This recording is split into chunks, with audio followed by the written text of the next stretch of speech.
When it comes to media, I say this time and time again, you have to look at all sources and draw your own conclusions. I think there's pros and cons to the right wing and the left wing media, and I really like to stay in the middle. When it comes to issues around race, when it comes to Donald Trump, I can't stand with Fox News. I cannot stand with the conservativeness of Fox News. I think at heart I'm a liberal. I stand for equality in the world, like human equality, what that really truly looks like. I stand for fairness and all those things. Now, this idea that all Black people are supposed to support the Democratic Party or support democratic ideals is kind of like a lie and is what allows Black people to be mistreated by the Democratic Party. There are a lot of claims that Black people actually did better under Trump's era than they have during the Biden administration. And while that might be financially, at the end of the day, I cannot stand for Donald Trump because of what he empowered in terms of racism, the way that he fueled that fire. But I do respect and understand the rhetoric that people like Kanye West spew out, that as Black people and just as people in general, we shouldn't have to follow one direction. We should be able to pick what we believe in. And I stand by that. So like I said, when it comes to discussions about race and conservativeness and all of that, I cannot stand with Fox News. But when it comes to Ukraine, for example, and I look at this Ukraine situation specifically, I think all situations have to be nuanced. It has to be each individual dissecting, understanding a situation, getting all the information from different sources, and then drawing up their own conclusion, as opposed to, I'm saying this stuff about Ukraine, that means she's like right-wing media, that means automatically she's I know it's a derogatory word, and I think anyone that watches my content knows that I am completely against white supremacy. So I say all this to say, let's look at Ukraine. And part of the reason I've been saying this on this channel time and time again, that I do not believe that supporting Ukraine means supporting freedom and democracy. I want to play this clip from Tucker at Fox News. But first, what exactly is democracy? Well, pluralism is the hallmark of it. In a democracy, citizens can have any opinion they want to have. They can express any opinion they want in public whenever they care to express it, including through mass media. If citizens are dissatisfied with their political leadership, they can challenge their leaders for office. Now, all of these things are true in every free country in any period, always. These are not just features of democracy. These are prerequisites for democracy. So with that in mind, you should know about a political party in Ukraine called Opposition Platform for Life. With 43 seats in parliament, it is the largest opposition party in that country. Over the weekend, the president of Ukraine, Volodymyr Zelensky, banned that party. Opposition Platform for Life is now prohibited from, quote, all activity within Ukraine. So with a single command, Zelensky made it impossible for anybody to run against him for president. He did this not just to Opposition Platform for Life, but to 10 other political parties that he believed were insufficiently loyal to him. They're all illegal now. Obviously, there's a war underway in Ukraine, and on that basis, Zelensky has declared martial law. But we must tell you there is no evidence that the opposition parties he banned were aiding Russia in its war against Ukraine. Opposition Platform for Life, for example, denounced the Russian invasion the moment it happened, just like everybody else. But Zelensky took the opportunity to turn Ukraine into effectively a one-party state, which it now is. So having banned all opposition, he then seized control of the country's media outlets. Zelensky signed a decree that combines all national television channels into a single platform that he controls. He described this as a, quote, unified information policy, and it certainly is unified. So if all of these details seem shocking to you, if this is not the Zelensky you've heard about on the Today Show, then you may not have been paying attention to Ukraine. Zelensky has been solidifying complete control over Ukraine for a long time, since long before the Russian invasion and the war. Last year, he had his main political opponent arrested and his assets seized by the state. At the same time, Zelensky shut down 3 of Ukraine's most popular television networks, channels that, not coincidentally, had criticized him. So how should we as Americans assess this? Well, first and most obviously by admitting this is authoritarianism, it's not democracy. And then second, by acknowledging that actually it's pretty common around the world. Even in 2022, real democracy is a rare thing anywhere. Most countries are still governed by some variety of dictatorship, whatever they may call it. And that includes close American allies. The kingdoms of Jordan and Saudi Arabia come to mind, but there are others. We're not moralizing about this, by the way. Obviously, we'd prefer democracy everywhere, in every country. But as Americans, it's probably a waste of time to get too involved in the internal affairs of other countries. They're hard to change. What we care about, what all Americans should care about, is what happens here in the United States. And with that concern in mind, you should be very worried by your leader's response to what's happening in Ukraine, the growing dictatorship there. And that's the word for it. What's another word for it? If you have ideas, send it to us. On the very same day that Zelensky shut down opposition media and all opposition political parties, professional liar and Atlantic Magazine pundit David Frum posted this on Twitter, verbatim, quote, "Ukraine may be the first example in human history of a country that, under the pressure of war, is becoming more tolerant and more liberal." Right. So when you outlaw all criticism of yourself, that's called tolerance. It's called democracy. But don't take the word of a single Canadian warmonger propagandist. David Frum is hardly alone in telling you that. All of Washington is telling you that. Watch. So proud of President Zelensky and the courage that he has shown. And in Congress, we are trying to get the administration on board. President Biden is showing moral leadership, just like President Zelensky is showing moral leadership. He, of course, by his example, shows the kind of courage we all hope we can reach and provide at a moment of real testing. Government doesn't give us our rights. Our rights come to us from God, and government is just a shared tool to secure them. And you see that spirit, that American Philadelphia 1787 spirit in Zelensky right now. God, these people. So the man who just declared himself king is actually the world's newest George Washington. Okay. So you can be deeply concerned and deeply saddened, outraged by what's happening to Ukrainians without saying things like that, because it's absurd. It's a lie. That's the word from Senator Ben Sasse of Nebraska, a Republican.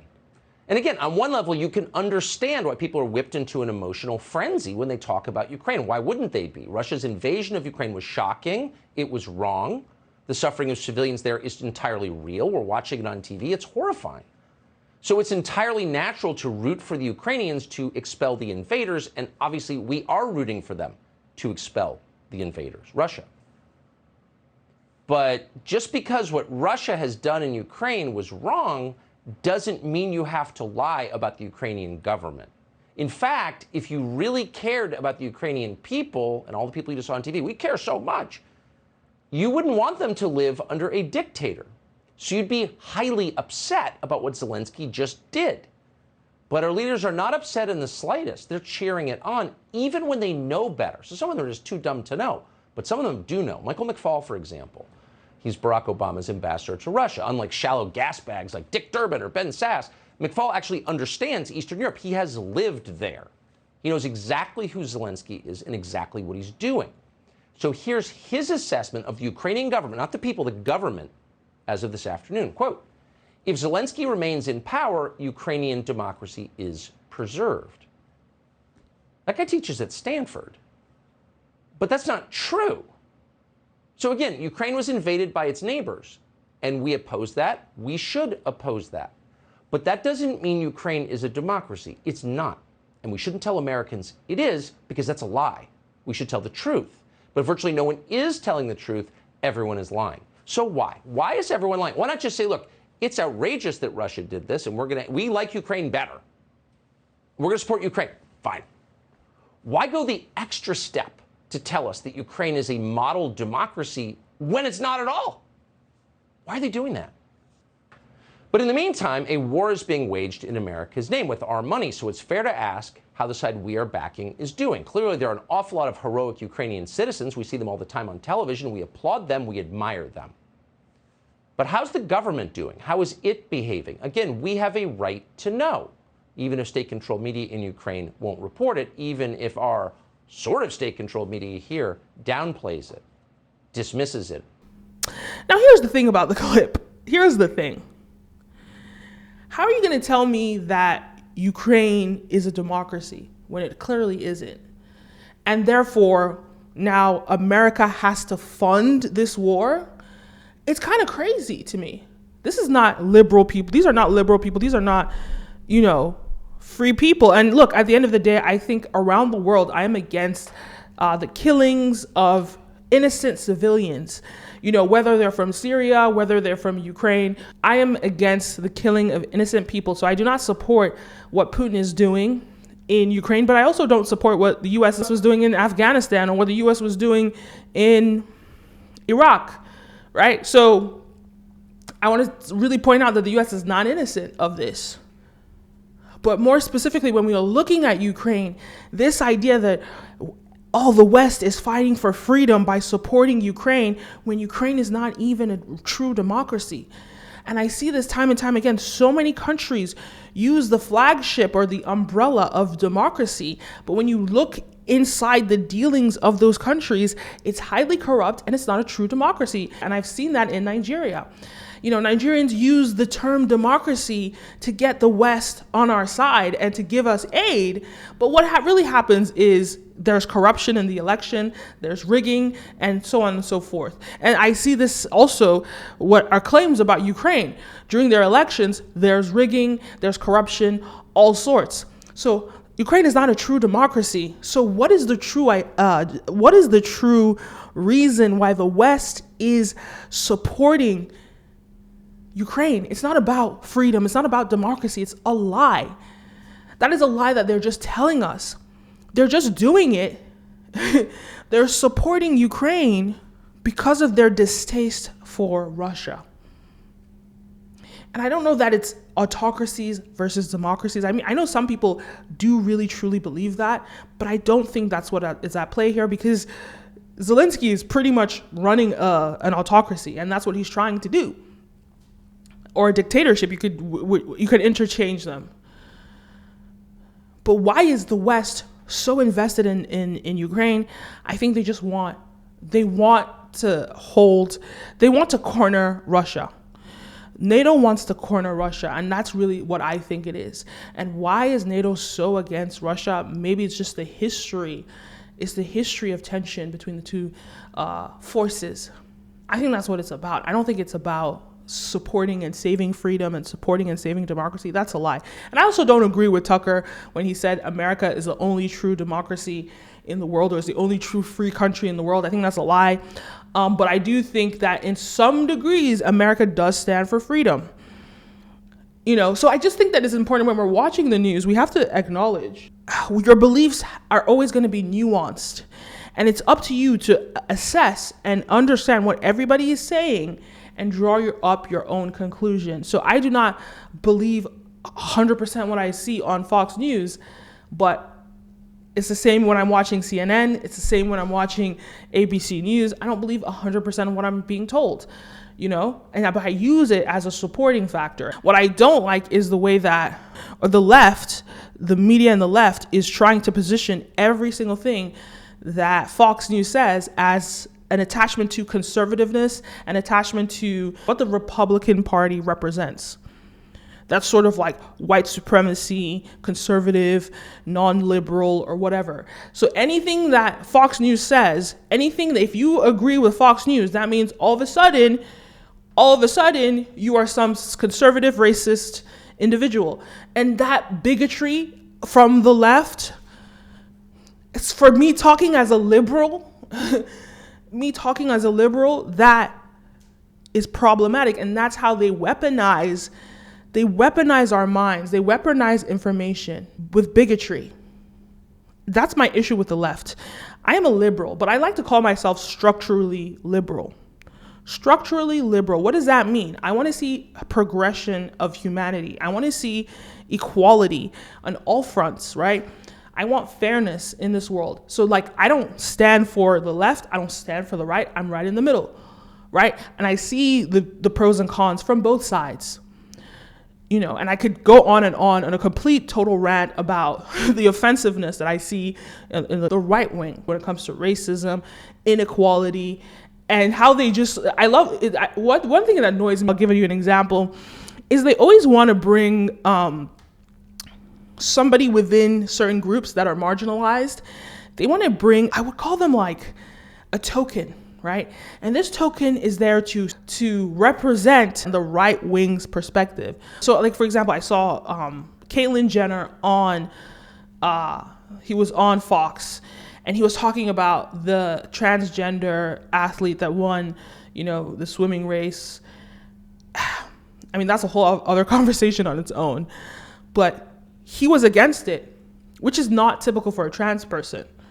He was against it, right? And that's why they brought him on that conservative platform to say, look, even trans people don't support this. Other examples, when you look at Black, like, what's her name? Candice, whatever her name is, that Candice woman. They bring her on, to spew all this, like, the things that she says, like, I hate, like, I know people are getting taken down for saying the word, but the things she says, like, just like the betrayal of Black people, they use her as an example to say, even Black people don't support this. So they use people to spew their agenda. They use these anomalies to spew their agenda. So I don't really support that notion. But all in all, for me, it's about, everything is nuanced, and it's about assessing the situation and drawing up your own conclusion. And I try to stay in the middle. I try to see both sides, but I'm going to draw up my own conclusion. The only thing that I'm not in the middle about is equality, is progression for humanity. That's the only thing that I'm not in the middle about. So when I want to see both sides, that's the way it goes. Anyway, those are my thoughts. Let me know your thoughts. Leave a comment down below. Don't forget to like, follow, subscribe, all the above. My name is Kenim, and see you next time.